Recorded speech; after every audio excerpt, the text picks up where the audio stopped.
नमस्कार दोस्तों। आज हम बात करेंगे आइला मोहम्मद पोस्टर विवाद की, जिसने देश की राजनीति में हलचल मचा दी है।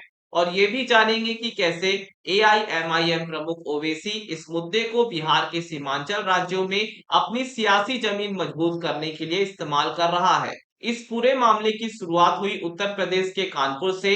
पैगंबर मोहम्मद के जन्मदिन यानी बरात के मौके पर मुस्लिम युवाओं ने जुलूस निकाले। इन जुलूसों में कुछ पोस्टर लहराए गए जिन पर लिखा था आई लव मोहम्मद, यानी मैं मोहम्मद से मोहब्बत करता हूं। लेकिन इस सीधे से दिखने वाले संदेश पर विवाद खड़ा हो गया। हिंदू संगठनों ने आपत्ति जताई और इसे सांप्रदायिक सौहार्द बिगाड़ने की कोशिश बताया। कानपुर पुलिस हरकत में आई और इन युवाओं के खिलाफ एफआईआर दर्ज कर ली गई जिन्होंने ये पोस्टर लगाए थे।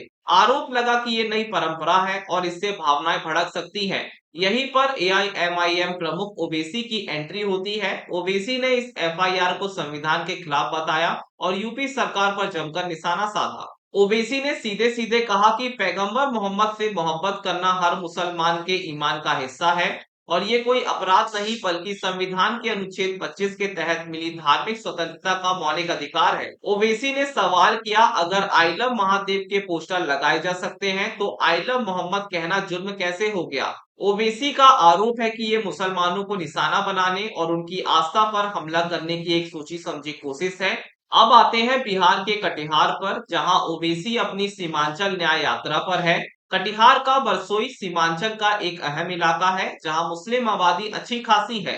अपनी सभा में ओवैसी ने कानपुर के आई लव मोहम्मद विवाद को जोर शोर से उठाया। उन्होंने भीड़ को संबोधित करते हुए कहा कि जब अपनी आस्था व्यक्त करने पर भी सवाल उठाए जा रहे हैं तो ये वक्त है कि आप सिर्फ किसी के वोट बैंक ना बने रहे। उन्होंने साफ संदेश दिया, अपने हक के लिए अपनी सियासी लीडरशिप को मजबूत बनाना होगा। ओवैसी का इशारा साफ था। ओवैसी सीमांचल के मुसलमानों से अपील कर रहा है कि वह पारंपरिक पार्टियों जैसे आरजेडी या कांग्रेस पर निर्भर ना रहे बल्कि एआईएमआईएम को मजबूत करे, ताकि उनकी अपनी एक राजनीतिक आवाज हो जो उनके विकास, शिक्षा और न्याय के मुद्दों को प्रभावी ढंग से उठा सके।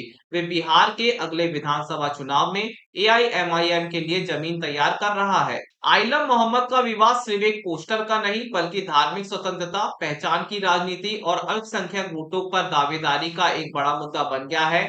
ओवैसी इस विवाद को एक हथियार के रूप में इस्तेमाल कर रहा है ताकि वे सीमांचल में अपनी पार्टी की जड़ें मजबूत कर सके।